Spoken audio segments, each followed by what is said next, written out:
Hey folks, welcome back to the channel. So today's episode is a little bit different. I'm tidying up a few projects that I've got laying around the shop here, and I'm also going to be telling you about some upcoming projects that I've got in the works. So this is the first project today. It's a Partscaster, and it's got a fender body from probably the mid-2000s, and it's got a Charvel neck, a Japanese Charvel neck from like the late 80s, early 90s. And it used to be a Charvette neck, and I'll talk about that a little bit more as we go along. Basically, I built this guitar as sort of a heavy metal Strat. It's got a DiMarzio blade pickup in the bridge position, and it's got a couple of HS2s, which are stacked humbuckers in the neck and the middle positions. It's got a US spec bridge, so it's really wide. It's got that Floyd Rose style string spacing that the neck is expecting, and everything kind of works really well. But what I never got around to finishing was I never put a truss rod cover on the top of the headstock. So I mentioned that I turned this Charvette into a Charvel. And what I mean by that is I did not put a new logo on this guitar. What ended up happening with Charvettes in the early days is that they were made in Japan just for a little while, probably a year, and they were made with some leftover Charvel Japan parts. If you look really closely here at the 12th fret marker, you'll notice that the dots on this 12th fret marker fit in between. Like the first dot fits in between the 2 and 3 strings, and the second one fits in between the 4 and 5 strings. If you have a neck that has that feature where the dots fit in between the strings like that, that is a Japanese Charvette neck. If it's further apart and the dots go under the 2nd and the 5th strings, that's a later neck. It's not a Japanese neck. But if you have the one that is closer together like this one, that's a Japanese Charvette neck. Now, the very earliest of the Japanese Charvette necks were actually repainted Charvel necks.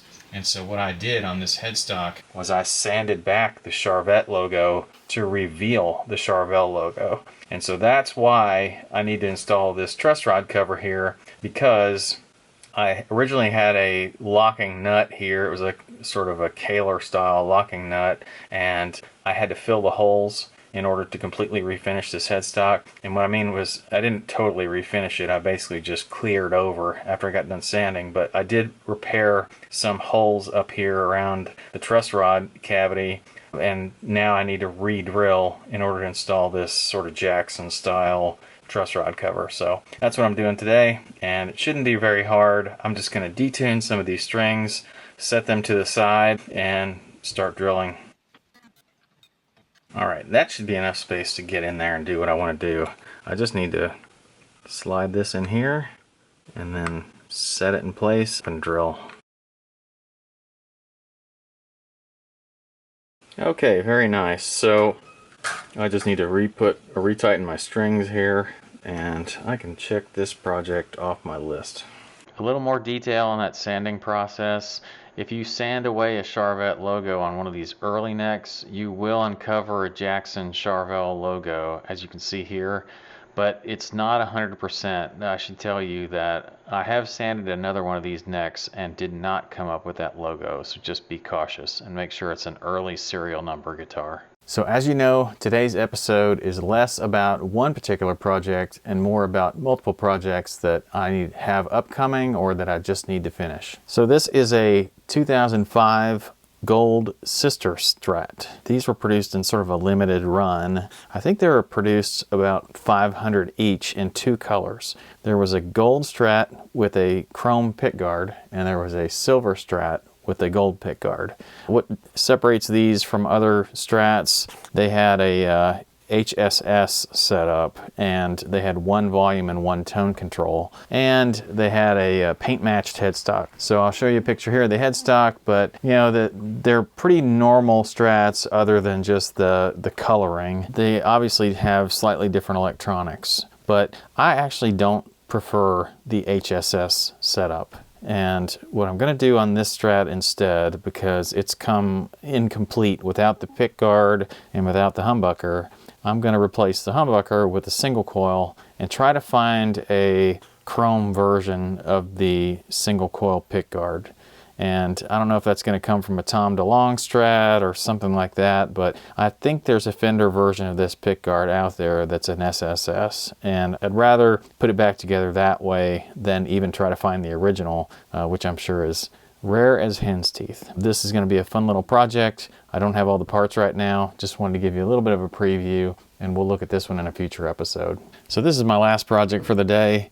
I've got a couple of cable ends here that I'm going to use for a new cable to connect a head to a speaker cabinet, and I had previously used the wrong kind of cable. I had used this thinner instrument cable instead of this speaker cable. If you do this, if you make your own cables and you're using instrument cable where speaker cable belongs, you can pretty quickly overwhelm that instrument cable. You really should use a actual speaker cable with a large gauge wire. So that's what I'm going to be doing today. I'm going to be stripping the ends of this back and reattaching these ends to this.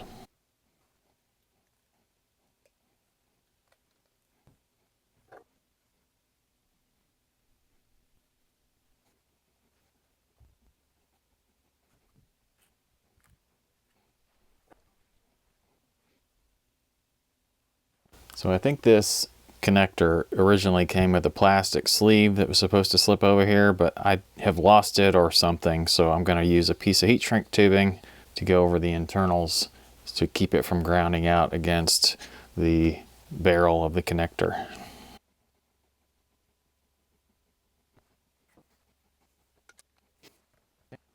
All right, so that completes my straight connector, and I've got a 90-degree connector that I'm going to use next.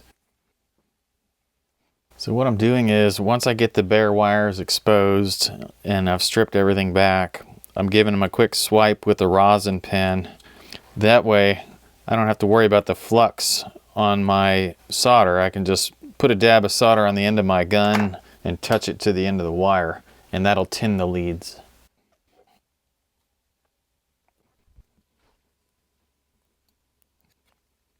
So these connectors, when you solder them together, you don't have to worry about heat shrink or anything, because this one has the plastic shroud built into it.